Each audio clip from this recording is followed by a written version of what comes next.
যুক্তরাষ্ট্র ও ইসরায়েলের সমন্বিত হামলার পর ইরানের পাল্টা ক্ষেপণাস্ত্র ও ড্রোন আক্রমণে মধ্যপ্রাচ্যে উত্তেজনা দ্রুত ছড়িয়ে পড়ছে।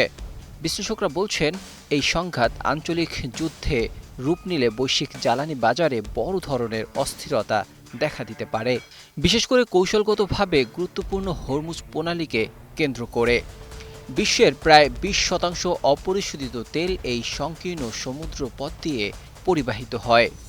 বর্তমানে যুদ্ধ ঝুঁকির কারণে এই রুট দিয়ে সরবরাহ শৃঙ্খল ব্যাহত হওয়ার উপক্রম হয়েছে, যার প্রভাব তেলের দাম আরও বাড়ার আশঙ্কা করা হচ্ছে। ইতিমধ্যে গত শুক্রবার আন্তর্জাতিক বাজারে অপরিশোধিত তেলের দাম 2%-এরও বেশি বেড়েছে। গত 17 ফেব্রুয়ারিতে যেখানে ব্যারেল প্রতি দাম ছিল $61, তা বেড়ে বর্তমানে $67 দাঁড়িয়েছে। মূলত ইরান যুক্তরাষ্ট্র বৈঠক ফলহীন হওয়ার পর থেকেই বাজারে অস্থিরতা বাড়ছিল। সাম্প্রতিক সামরিক পদক্ষেপের পর দাম আরও ঊর্ধ্বমুখী হওয়ার নতুন সম্ভাবনা তৈরি হয়েছে। বাংলাদেশের ঝুঁকি কোথায়?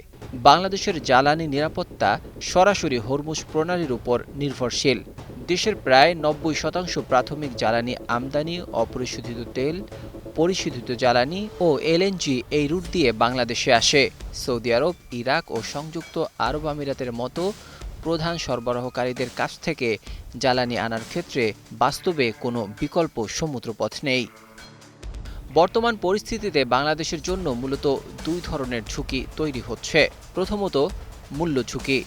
আন্তর্জাতিক বাজারে দাম বাড়লে বাংলাদেশ পেট্রোলিয়াম কর্পোরেশন ও এলএনজি আমদানিকারকদের আমদানি ব্যয় বহুগুণ বাড়বে। এতে সরকারের উপর ভর্তুকি চাপ বাড়বে অথবা দেশীয় বাজারে দাম সমন্বয়ের প্রয়োজনীয়তা দেখা দিতে পারে।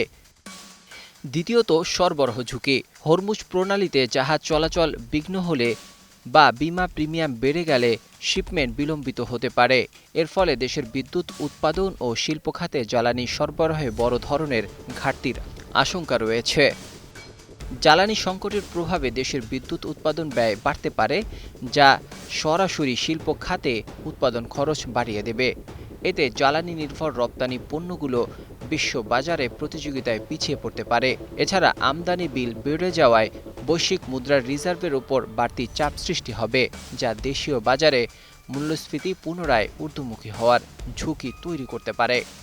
জ্বালানি বিশ্লেষকদের মতে, মধ্যপ্রাচ্যের এই পরিস্থিতি দীর্ঘস্থায়ী হলে বাংলাদেশকে দ্রুত বিকল্প সরবরাহ উৎস খোঁজা, দীর্ঘমেয়াদী মূল্য চুক্তি নিশ্চিত করা এবং কৌশলগত জ্বালানি মজুত বাড়ানোর বিষয়টি নতুন করে গুরুত্বের সাথে বিবেচনা করতে হবে।